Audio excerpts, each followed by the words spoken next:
honest. I've been saying it, I say it openly. You have some very honest ones, but I get stories that are so false and so dishonest. Martin Luther King's bust? I wish, well, yeah, they said Martin Luther King's bust was taken out of the Oval Office by me. It's there. So, see, that's a very serious charge, because they're not saying the bust is taken out. What they're saying is that I'm a racist. That's what they're saying. That's a very serious charge. It is, and that is the insinuation. Kellyanne Conway is a counselor to the President of the United States. She joins us from the briefing room in Washington, D.C. Kelly, what a week you've had.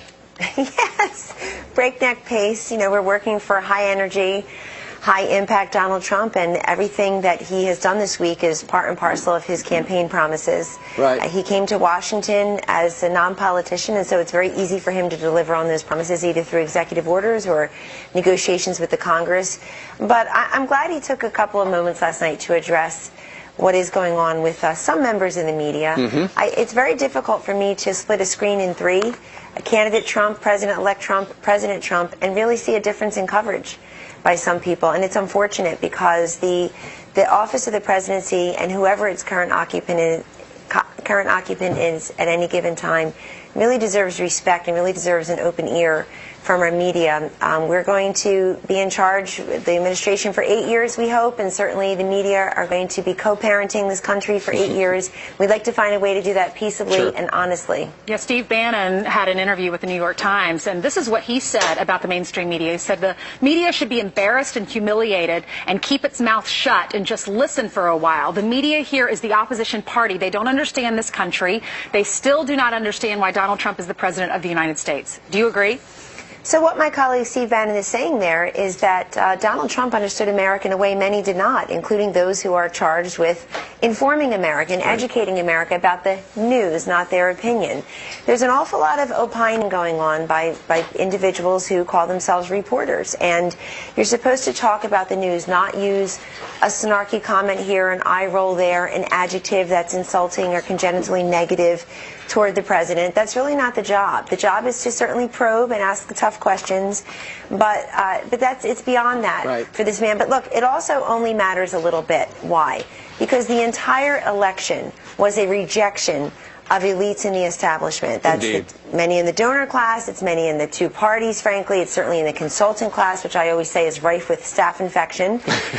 They really got nowhere to go now, because Donald Trump proved he can do this with a thinner staff and far less money than typical candidates, including Hillary Clinton. And it certainly is a rejection of some in the media who just never really give him a fair shake. If you look at some of these Twitter feeds, they're a hot mess. They would never pass editorial muster in a newspaper or on a television station. Kellyanne, there are some reporters in some newspapers that are just flat out calling the president a liar. They would never do that to Barack Obama in a million years.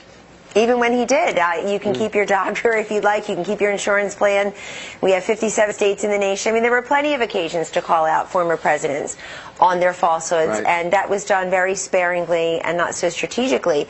I think it's dangerous to the democracy and for those around the world watching what we do and how this president is covered in his early days. Very dangerous to just throw in adjectives like that, either without evidence but also without context. And I think some of the coverage, in addition to bias, is easy to detect. It's really the incomplete coverage that I'm watching very closely. It's, well, what's missing from the story? What was omitted? What's left on the cutting room floor that actually would inform the public factually about what's happening here? What an amazing week.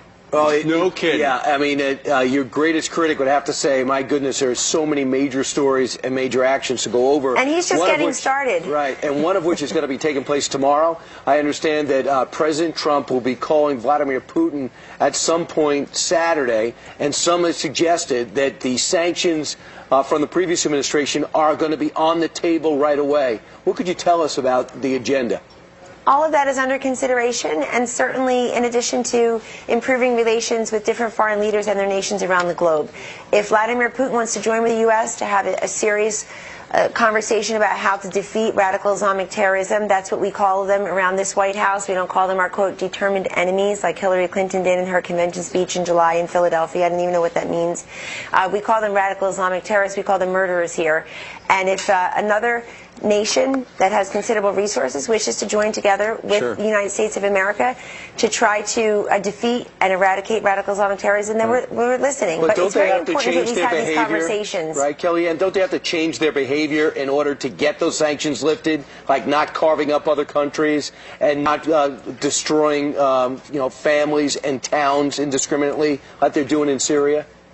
Well, you know what the president has said. It's America first, and that includes in his foreign policy and his national security move. So, yes, he will call out other nations when he believes it's not in the American interest, in the interest of humanity. But that's what these conversations are for, these private conversations with world leaders. Sure. Kellyanne, I got a question. You were talking about some of the things that Donald Trump is delivering on from the campaign. One of the campaign mottos was "Drain the Swamp." Is that what we're seeing in 4 of the senior career officials at the State Department? They are out. As is customary, everybody always, if you're political, you submit your resignation and the president figures out who he's going to take, and he took theirs. Plus the Border Patrol guy. Is that what we're seeing right here? I mean, did he fire them to drain the swamp? What's going on? Every administration, every new president, Steve, has to put in people in the place who are going to execute on their vision, who are loyal, and who understand, in the case of President Trump, how quickly he's going to move on many of these actions. So he needs his own team around him. We're hopeful that Secretary of State nominee Rex Tillerson will be confirmed quickly and start assembling his team over there at State. Look, John Kerry, the outgoing Secretary of State, what was one of the last things he did in the waning weeks of his tenure? He delivered a 72-minute speech that many see as an anti-Israel screed. And it was very disappointing to President Trump, and it's very disappointing to many Americans of all different faiths and no faith, frankly. And so he needs his own team around him that is going to execute on his American First policies around the globe, and he will do that. I know you've had a very busy week, Kellyanne. Today is no different. You're going to be marching for the March for Life today in Washington, along with the Vice President. Why are you doing this? I believe in the sanctity of life. I think that if we can promote and protect life from conception to natural death, it says an awful lot about our country. It's no mistake that in our own Declaration of Independence, life was the very first right that is mentioned, and it was precious then, it remains precious now. Right. We have to stop this culture that just looks the other way. Partial birth abortions, sex selection abortions. I can basically go get a pregnancy test and then go get a sex test and schedule my abortion. That's not America's foundation. Taxpayer-funded abortion, and of course, fetal pain abortion, where non-partisan, non-political scientists and physicians have said an unborn baby can feel pain at 20 weeks, basically the halfway point. And we just have to look at this as a culture of life. Many presidents and vice presidents have said they were pro-life. They were.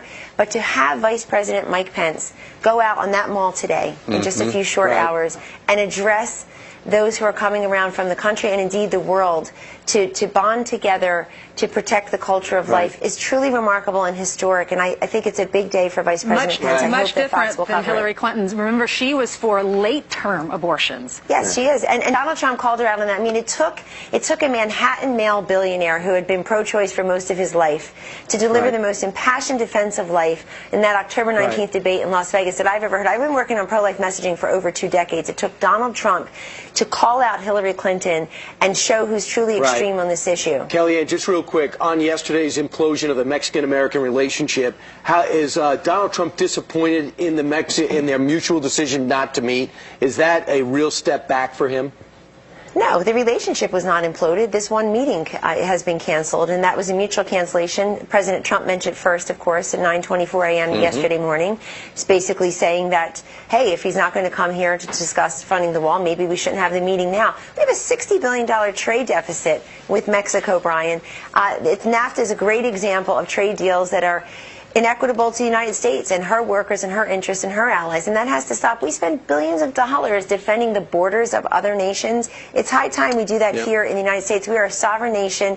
We have people and drugs flowing over that border. The Mexican president wants to have a serious conversation about that and so much more. We'll have it. You know, the number one income source, the number one revenue source in Mexico is money coming from the United States going into Mexico by Mexicans who work here, in addition to all the other money that we send to Mexico every single year. Donald Trump ran on this from day one, and America responded very forcefully. And so we're very happy that the first meeting with a foreign leader today is Prime Minister Theresa May. I had occasion to see her last night at the British Embassy.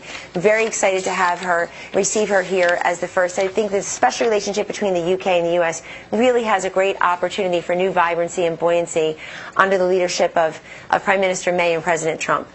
Well, you have had a very busy week, and we thank you very much for taking a little time out today before the big March for Life. Kellyanne, thank you very much. Have a nice weekend. Thank you so much. I bet you'll be working. Yeah. Thanks, Kellyanne. Work.